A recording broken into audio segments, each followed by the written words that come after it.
Bonjour, ici Michel Gérald Boutet. J'aimerais par la présente vous parler des Vikings dans le Saint-Laurent. Est-ce une histoire possible ou pas? La plupart des archéologues, historiens de Parc Canada pensent que ça ne l'est pas parce que finalement, les Vikings n'auraient jamais été plus loin que L'Anse aux Meadows, à Terre-Neuve.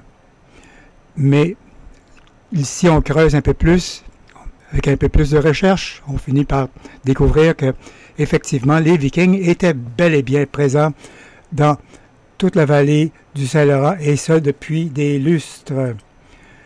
En fait, c'est le père Lévesque qui, lors des années 60, avec une équipe d'archéologues, de jeunes archéologues de l'Université de Sherbrooke, a découvert les restes de villages occupés par les Basques pendant quelques siècles, mais en creusant plus, ils ont découvert qu'il y avait des habitations beaucoup plus anciennes, de type de maisons longues, des longères normandes, vikings, et que le site de Blanc-Sablon et autres, il y en a au moins 7, était occupé pendant assez longtemps par les Norrois et par la suite par les Basques.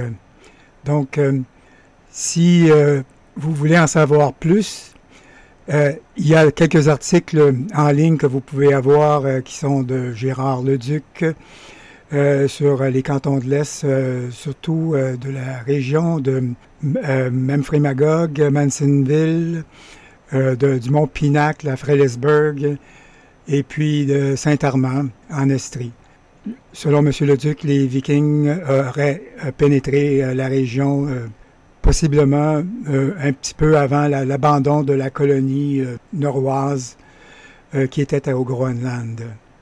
Mais si on regarde bien comme il faut l'épigraphie, c'est-à-dire l'art rupestre du sud du Saint-Laurent, démontre qu'il y a possiblement des inscriptions vikings. Et M. Leduc a tenté en mal ou en bien d'attirer l'attention des médias là-dessus. C'est surtout pour ce qui est des runes qu'il y a au-dessus du mont Pinacle, près de Frélesburg.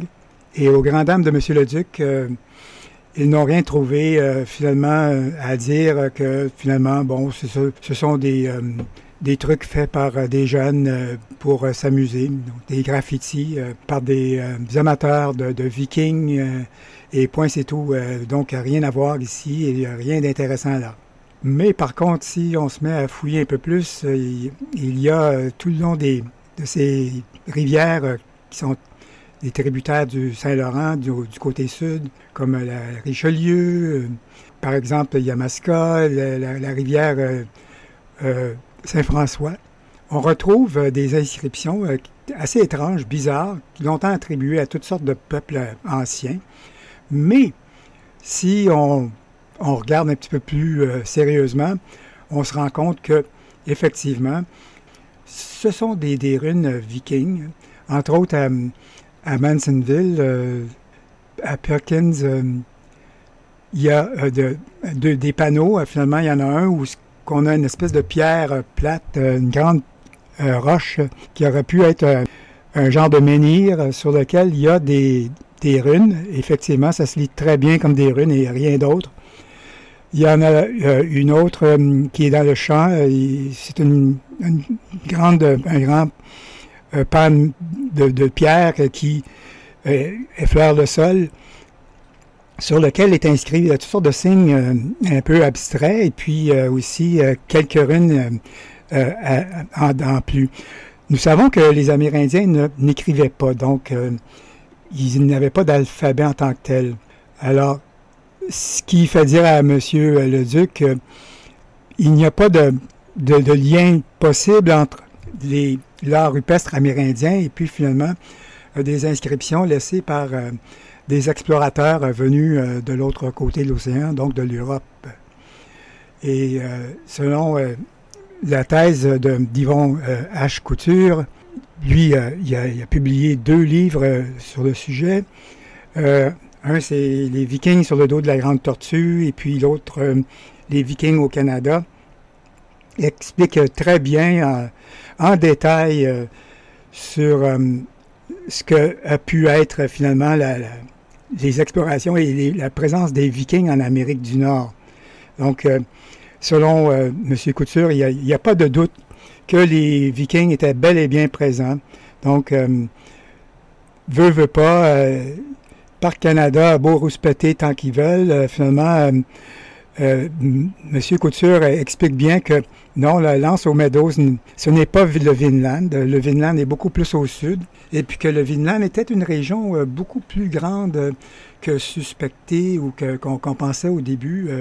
Parce que finalement, il y a deux régions au Vinland qui sont nommées dans les sagas islandaises, scandinaves. Donc, il y a Vinland à proprement dit. Et puis, vous avez Vinland, la bonne. Donc, le bon Vinland, qui est beaucoup plus au sud. Et puis, c'est là qu'on retrouve la vigne et puis, finalement, toutes sortes d'espèces qui ne poussent pas au nord du Saint-Laurent. Et puis, M. Couture, donc, démontre avec à preuve à l'appui que les panneaux qui ont été gravés en Ontario, c'est le fameux site où on retrouve des dessins un peu amérindiens, en fait, qu'il y a aussi avec ça des idéogrammes qui se lisent très bien comme des runes vikings, mais des runes en attache, donc qui s'interprètent un peu comme un idéogramme chinois qu'on peut lire. Et avec ça, M.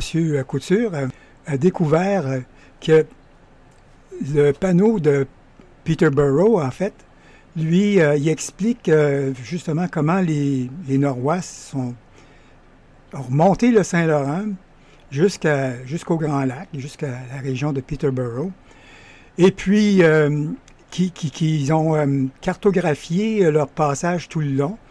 Entre autres, il y a un des panneaux, finalement, où on a une série de symboles qui représentent finalement un établissement à Québec. Là, on voit l'île d'Orléans, puis on voit un personnage, une espèce de géant, qui met un pied sur l'île d'Orléans, puis là, on voit la rivière Saint-Charles à côté. Donc, pour M. Couture, il s'agit bien du début de Vinland, parce que finalement, on sait que l'île d'Orléans, pendant longtemps, finalement, a été appelée par les premiers colons français, à partir de Cartier, puis ensuite Champlain, l'île de Bacchus, parce qu'il y avait là la vigne qui poussait. Donc, ce qui serait à ce moment-là la limite nord du Vinland. Et puis, sur un des panneaux au lac Memphremagog, à Val-Perkins, au comté de Patten, vous avez la roche indienne, en fait. Sur la roche indienne, on voit une espèce de rotonde, une église ronde à colonnade avec finalement couverte, qui est en tout point identique à ce qu'on pourrait faire comme représentation de la tour de Newport au Rhode Island. Donc, là-dessus, donc, est figurée la tour de Newport. Et puis là, sur un des panneaux aussi plus loin, en haut du ruisseau, vous avez, c'est écrit en rune Hop, Ik. Donc, à ce moment-là, on peut soit lire ça comme Hop, Ik, finalement, peut-être c'est du groenlandais. On sent bien qu'il y a une influence inuite. Mais Hop, on sait que Hop, ça représente finalement la terre qui fait face au Vinland, c'est-à-dire du côté de l'autre côté d'une baie ou d'un cours d'eau. Et Hop, qui veut dire finalement un lieu d'arrêt pour les bateaux, les navires et en norrois. Et si on regarde bien, il y a évidemment l'auteur Louis Kervren, qui est un Français breton, qui a écrit une série de livres sur la vraie découverte de l'Amérique par les Européens. dans lequel il explique que finalement la tour de Newport est en tout point semblable à la tour de Lanlef en Bretagne, qui finalement est de style normand, et puis qui est de l'époque des Templiers, ce qui ça représente finalement le sanctuaire de Jérusalem, donc l'oratoire de Jérusalem. Et il y a toute une série d'églises rondes qui apparaissent partout en Europe, en France, en Angleterre et même jusqu'en Suède, à l'époque normande, d'églises du type. Donc on retrouve exactement la même structure à Newport, au Rhode Island. Chose intéressante là-dessus, c'est que la tour de Newport est à l'échelle exactement la moitié de l'aire de la tour de Lanlef. Et la tour de Lanlef a 12 colonnes et puis celle de Newport a 8 colonnes. Donc on est en plein dans le symbolisme, dans la haute mystique justement des anciens... des anciens Templiers aussi, effectivement. Alors, quand on dit 12, on sait à quoi ça réfère. En fait, tout le monde est capable de mettre le doigt là-dessus puis dire, oui, 12, les 12 apôtres. Hein, on a aussi les 12 constellations du zodiaque. Et on a aussi, finalement, 8 qui se trouveraient à être les Pléiades, c'est-à-dire... les 7 Maries de la mer ou les 8, finalement, si on inclut la Vierge.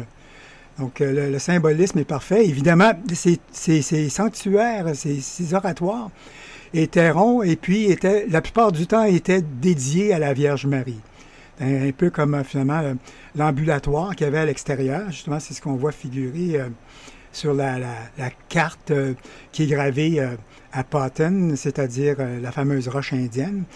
C'est qu'on se rend compte que c'est un ambulatoire et puis que les croyants faisaient le tour en priant et puis exactement dans le sens de l'aiguille d'une montre, dans le sens solaire, comme le font les abeilles dans la ruche autour de la reine. Et donc, vous avez encore là le symbolisme de la Vierge Marie qui est absolument percutant. Mais si on revient au mont Pinacle, qui est en haut de Frelighsburg, là, vous avez des runes vraiment parfaites de l'époque, justement, de l'ère viking, qui sont en jeune futarque. Le futarque, c'est finalement l'ordre de lettres qu'on retrouve dans cet alphabet scandinave. Et puis, on voit très bien où il y a RNI, RNI pour uni, qui veut dire secret. Et puis, le reste, je vous laisse deviner. Je vais vous afficher ici ce qui est mon interprétation. Et puis, plus loin, qui fait face finalement à la baie Missisquoi, donc en direction de la rivière La Moelle, donc en direction du lac Champlain, vous avez une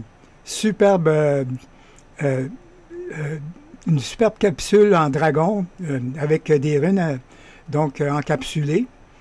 Et là encore, ça se lit très bien en norrois, donc avec des runes du jeune futarque. Il n'y a pas à se tromper. Alors, il y a la première lettre, disons, elle est un peu ambiguë dans le sens qu'on peut la lire à la fois comme un A ou un F. Ça peut parfois aussi être représenté comme un O. Vous avez un R qui est à l'envers. Donc, ça vous donne une indication qu'il y a encore là une voyelle cachée. Souvent, c'est le ing qui est caché là-dedans. Donc, évidemment, c'est très astucieux comme mise en page. Et puis, c'est à ne pas s'y tromper, carrément fait par quelqu'un qui s'y connaît très bien dans la vieille langue et puis aussi dans le maniement de cet alphabet. Donc, alors du haut du mont, le mont Pinacle est extrêmement élevé. De loin, ça donne l'apparence d'une colline fortifiée, un peu comme à l'époque de l'âge du bronze ou de l'âge du fer, où justement les Germains puis les Celtes avaient l'habitude d'établir un fort. Puis on sait aussi que les Norrois, qui venaient de pays extrêmement montagneux, avaient l'habitude de gravir des pics, les sommets de montagne pour avoir une meilleure vue sur ce qui se tramait sur les passages, sur ceux qui passaient sur les cours d'eau au bas. Et ici, c'est carrément le meilleur endroit pour voir tout ce qu'il pouvait y avoir comme interaction entre les différents peuples amérindiens, parce que finalement, les Amérindiens faisaient des feux, on voyait la fumée. Et puis, sur les cours d'eau, on voyait les canoës. Et donc, dans la baie Missisquoi, et à partir de là, on a une très bonne vue. Du côté ouest du lac Champlain, vous avez les peuples iroquoiens. Donc, les Iroquois y étaient installés là. Et puis, du côté est, évidemment, c'était les peuples algonquiens. Surtout les peuples abénakis, en fait, qui étaient alliés avec quelques peuples iroquois aussi, entre autres les Wendat, c'est-à-dire les ancêtres des Hurons, qui étaient apparentés, eux, à leur tour, aux Cherokees, qui étaient plus au sud. Donc, les Lenape, c'était un peuple algonquien qui avait des alliances avec les Wendat. Et puis, on sait que les Iroquois étaient aussi bien installés dans la vallée du Saint-Laurent jusqu'à Jacques-Cartier. On les appelle, Jacques-Cartier les appelait les Canadas, ou les Iroquois du Saint-Laurent. Alors, ici, sur le dessus de la montagne, donc, vous avez la meilleure vue pour estimer, finalement, tout ce qu'il y avait comme passage. Mais aussi, ça permettait aux Norrois, surtout peut-être aux Groenlandais qui étaient employés par les Basques dans les pêcheries sur la côte nord. On l'a vu tout à l'heure, finalement, qu'ils étaient bien installés à Blanc-Sablon et puis à L'Anse-aux-Meadows, à Terre-Neuve. Bien plus qu'un simple petit campement, c'était carrément une base commerciale et militaire, donc à L'Anse-aux-Meadows. Et puis du côté de la Côte-Nord, vous avez des établissements qui laissent deviner qu'ils étaient là pour la pêche ou pour la chasse aux baleines. Et donc, ça pourrait suggérer. Et puis, Yvon Couture en parle dans ses deux livres, que les Groenlandais, lorsqu'ils ont fui la froidure de l'époque le petit âge glaciaire, donc qui a sévi en Europe et en Amérique entre le 11e et le 16e siècle, ben là, évidemment, c'était devenu beaucoup trop difficile la vie au Groenland. Et puis, ils en ont sûrement profité pour, justement, s'engager auprès des pêcheurs basques et même normands. Et puis, donc, évidemment, on peut supposer que les Normands ont pu assister dans l'exfiltration des Groenlandais, leur exil du Groenland qui était devenu beaucoup moins tempéré et plus arctique. Et puis, vous avez les évêques de Gadar, qui étaient finalement le diocèse du lieu, en fait, autant du Groenland que de Vinland, que la communauté chrétienne du Groenland se serait réfugiée à ce moment-là au Vinland, et puis par le commerce des pêcheries avec les Normands puis les Basques, aurait abandonné finalement toute velléité de pouvoir perdurer en Amérique, et puis ont été rapatriés en Europe dans ce qui était les colonies normandes. En fait, il y en avait dans les îles britanniques et en Normandie surtout. Puis aussi, on peut croire qu'il y en a beaucoup qui ont pu retrouver les gens de leur famille, des cousins qui étaient en Islande. Et là, on sait que les Basques avaient des entretiens avec les Islandais pour ce qui est de la pêche, parce qu'il s'est établi un pidgin, donc un dialecte entre le scandinave islandais et le basque en tant que tel. Et sur les anciennes cartes, on peut voir finalement du fleuve Saint-Laurent, donc de l'époque coloniale, de l'époque des découvertes, des non-lieux qui ne trompent pas, comme Norumbega, qui veut dire carrément une forme latine de Norumbega, c'est carrément une forme latine d'un terme norrois qui est Norumbeg, qui veut dire finalement l'établissement des Norrois. Et ensuite, on retrouve l'appellation en français sous la forme de Normandville. Et donc, ce qui démontre que les Normands ont pu prendre la relève par la suite. Ceci explique pas mal la présence des Vikings, des Norrois, puis des Groenlandais pendant plusieurs siècles dans la région du Saint-Laurent. Et aussi, ça explique aussi pourquoi nos ancêtres normands s'empressaient de vouloir retourner dans la vallée du Saint-Laurent. Les marchands normands de l'époque du 17e siècle, 16e siècle même, ont tenté de rétablir des colonies dans ces parages, certainement à Tadoussac et à Québec, qui encore là cacheraient sûrement des termes en vieux norrois qui auraient été, à ce moment-là, amérindianisés, donc sous la forme d'une forme de Micmac, parce qu'on sait que les Micmacs étaient des navigateurs. Ils se promenaient dans des canots en bois. C'est plus que juste un simple canoë d'écorce. Et puis, ils avaient la possibilité, ces Micmacs, de voyager dans le golfe du Saint-Laurent.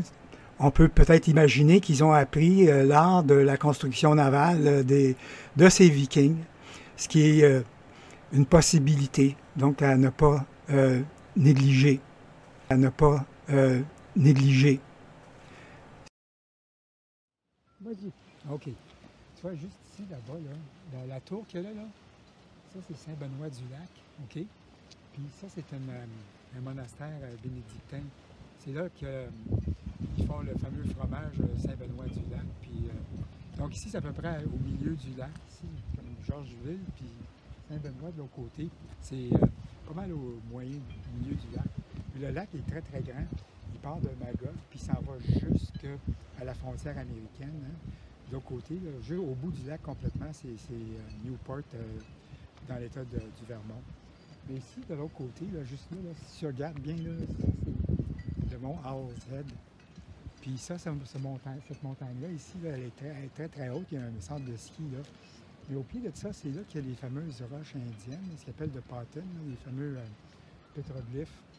Puis ces pétroglyphes-là, à un moment donné, il y a des ruines vikings, où c'est écrit à un moment donné Hoppic, c'est-à-dire il donne la direction de Hop qui se trouverait complètement à l'autre bout de la rivière Connecticut qui connecte avec justement le lac Memphremagog ici, qui s'en va jusqu'à la mer l'Atlantique.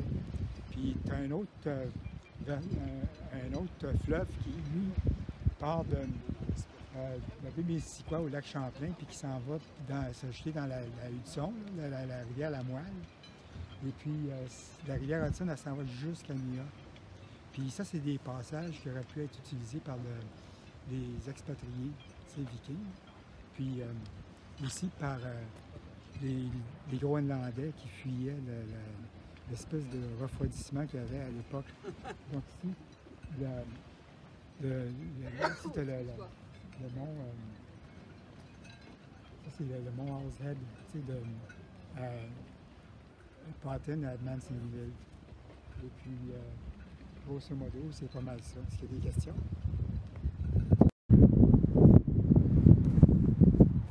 Bonjour, ici on est sur le dessus du mont Pinacle. Et là, pour vous montrer finalement les fameuses runes vikings qui seraient en runes en jeune Futak, donc Futak récent. Et puis là, ici, ce qu'on voit, ici, c'est le dragon.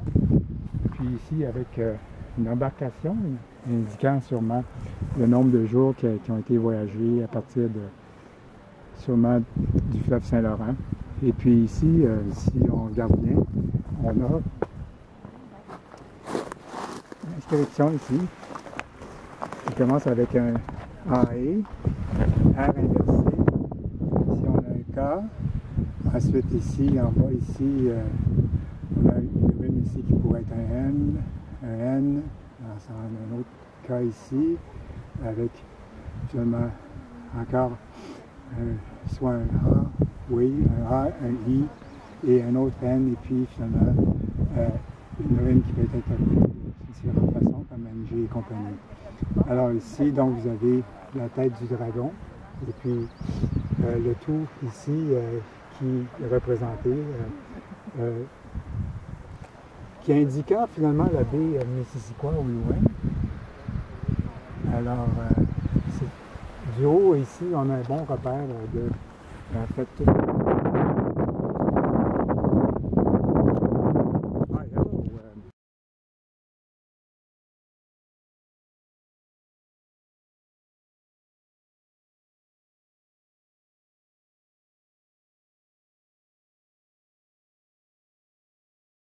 ici, R, N, on commence, tu me diras quand. Okay. Ici, on a une autre inscription ici avec R, N, I, E, avec un S sûrement. Puis là, ici, vous avez donc encore ce qui semble être un R, ensuite encore un A, ensuite ici, on a la lettre H peut-être, et puis finalement, le cercle ici, c'est pour indiquer que l'inscription se termine là. Donc ça, c'est un stop ou un point. Ça, je vais vous inviter à peut-être acheter le livre qui est en anglais malheureusement. Évidemment, il est difficile d'avoir, de trouver des maisons d'édition qui sont prêtes à publier ce genre de travail. Donc, le livre a été publié en anglais aux éditions American Publishers, Inc. Si vous voulez, vous pouvez aller sur Amazon et puis vous allez le trouver là. Mais évidemment, il y a les livres de Louis Kervran, sont toujours faciles à trouver. Et puis, les livres de Yvon H. Couture qu'on peut facilement commander en ligne. Et je vous invite à le faire parce que c'est peut-être un des auteurs qui a le mieux fouillé et creusé la question. Sur ça, They sailed across thousands of miles of unknown seas and oceans. They founded settlements in Ireland and France. They established trade from Morocco to Byzantium. And before the 10th century ended, Life the Lucky had stepped ashore in North America.